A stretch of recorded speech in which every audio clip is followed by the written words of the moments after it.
अभी तक जिंदा हूँ, बेबसी की हाल में अभी तक जिंदा हूँ।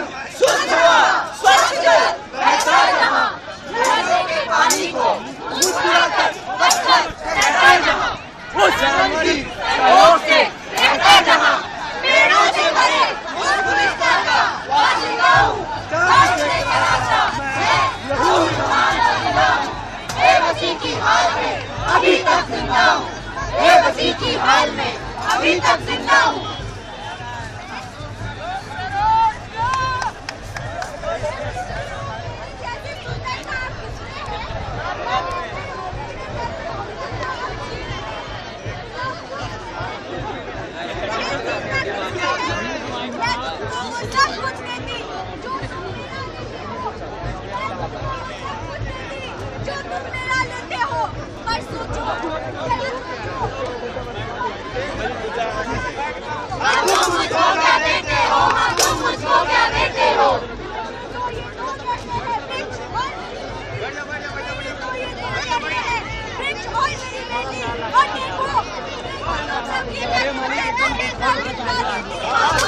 कितना देती, हाँ तुम किसको कितना देती? भाई मैंने हम दोनों की एक ही जैसी बातें हैं, भाई मेरे हम दोनों की एक ही जैसी बातें हैं। मुझे मारते अंदर, तुझे बाहर काट गिराते हैं। हाँ बहना, तू सच कहती, पर इनकी बुद्धि मारी है। अपने पाँव कुल्हाड़ी मारो, ये कैसी होशियारी है। मैं इनको इतना सुन लेता, पर या इनको समझाए कौन? क्या भैंस के आगे बीच बजाऊं? मैं भी खड़ा रहता हूँ उस दिन से जंगल में अंधेरा छा गया, जब इंसान की नजर में आंधी आ गया। कटने लगे पेड़, सूखने लगी नदी, जानवर ना जाने कहाँ गया। देखकर इस बर्बरता को ईश्वर भी कहता मैं शर्मिंदा हूँ, मैं शर्मिंदा हूँ, मैं शर्मिंदा हूँ। रब से कराता मैं लहूलुहान परिंदा हूँ, बेबसी की हाल में अभी तक जिंदा हूँ, बेबसी की हाल में अभी तक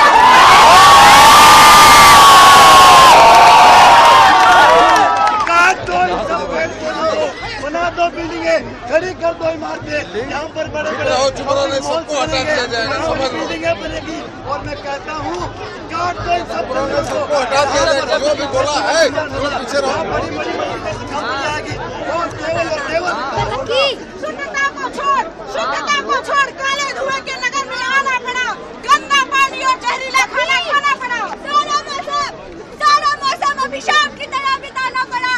और अब लगता है कि बस एक दिन का मैं फतिंगा हूँ, बस एक दिन का मैं फतिंगा हूँ, बस एक दिन का मैं फतिंगा हूँ। रब से कराता मैं लहूलुहान परिंदा हूँ, बेबसी की हाल में अभी तक जिंदा हूँ, बेबसी की हाल में अभी तक जिंदा हूँ। मैं जानवर हूँ, मेरा देश उदार है, मैं कैसे रह पाऊंगा? तुम खाकर सो जाओगे, मैं बोलूं क्या खाऊंगा? जैसे गुलदस्ते में भी कागज का फूल नहीं खिलता, उसी तरह इन पैसों से पेड़ों का फ्लैट नहीं मिलता। मेरा घर उजाड़ कर बोलूं क्या तुम खुश रह पाओगे? इसी तरह एक दिन अपनी करतूतों पे पछताओगे। करतूतों पे पछताओगे, करतूतों पे पछताओगे।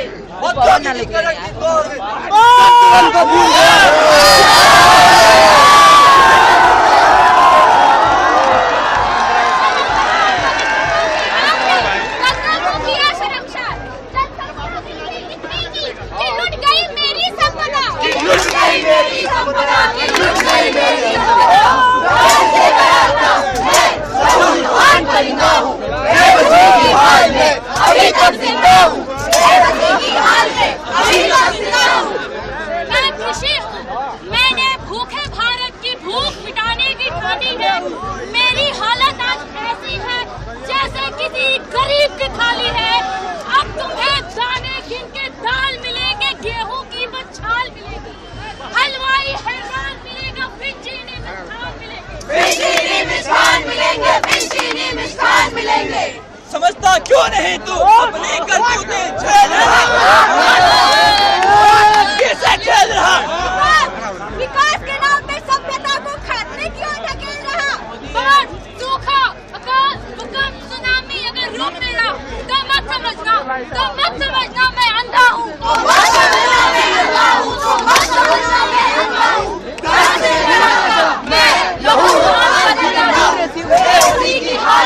अभी तक जिंदा हूँ, बेबसी की हाल में अभी तक जिंदा हूँ।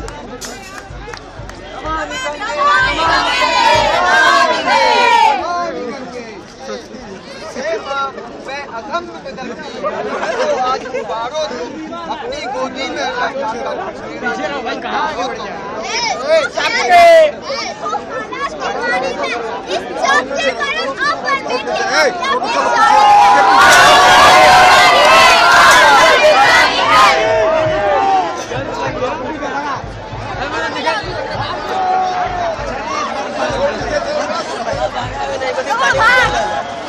नमस्कार, मैं जगत जननी खबरदार न्यूज चैनल में आपका स्वागत करती हूँ।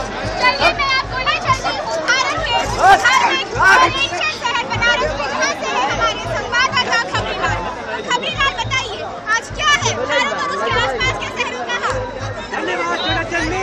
मैं अभी बनारस के काशी हिंदू विश्वविद्यालय के बाहर सर सुंदरलाल हॉस्पिटल के बाहर खड़ा हूँ।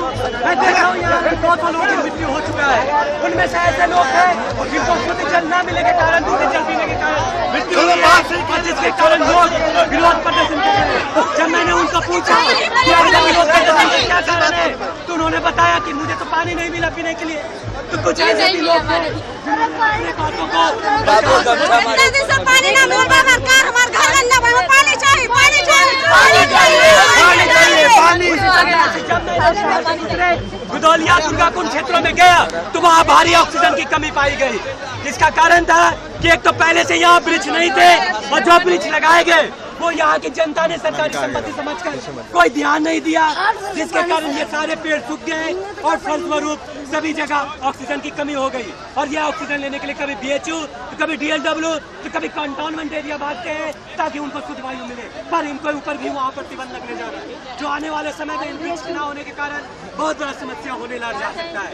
दूसरी तरफ मैंने ये भी देखा कि स्वच्छ भारत अभियान का जो प्रभाव दिखा, वो लोग पूरे कचरे को सड़कों पर इस तरीके से फेंक रहे हैं जो बिना रिसाइकिल यूज किए हुए, इससे प्रदूषण और पॉल्यूशन पूरी तरह से बढ़ रहा है। सुनील को देखो, सुनील को आप अभी वो सुनील क्या नाम है उसका? सुनील तो ये है दिनेश।